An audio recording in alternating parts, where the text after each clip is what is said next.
வணக்கம் நண்பர்களே. 2024 பிப்ரவரி 5 இன்றைக்கி ஈவினிங் பார்த்தீங்கன்னா ஃபேஸ்புக் லாகின் கேட்குது.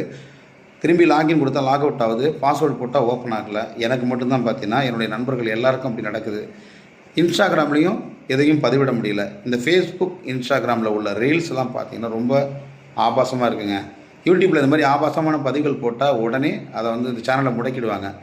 ஃபேஸ்புக்லேயும் இன்ஸ்டாகிராம்லையும் இப்படி கிடையாது. ஏன் அப்படின்னு தெரியல. தன் கணவனிடம் காட்டக்கூடிய அந்தரங்க உறுப்புகள்லாம் பெண்கள் வந்து அனாவசியமாக செக்ஸுவலாக ட்ரெஸ்ஸை பண்ணிவிட்டு ரொம்ப அசிங்கமாக காமிச்சிட்டு வியூஸ் போகும், காசு சம்பாதிக்கலாம் பண்ணுறாங்க. இது வந்து பெண்களுக்கு பாதிக்கப்படல. இளைஞர்கள் பார்த்துட்டு என்ன பண்ணுறாங்க, சிறுமிகளை வந்து பாலியல் பலாத்காரம் பண்ணி கொலை செய்கிறாங்க. இது நிறைய இடத்துல நடந்துகிட்டே இருக்குது. இது வந்து பெண்கள் நாகரிகங்க பேரில் இந்த மாதிரி பண்ணுறது, இது சிறுமிகள் தான் வந்து பாதிக்கப்படுறாங்க. அதனாலவோ என்னவோ இதை வந்து தடை பண்ணுறாங்கன்னு நான் நினைக்கிறேன்.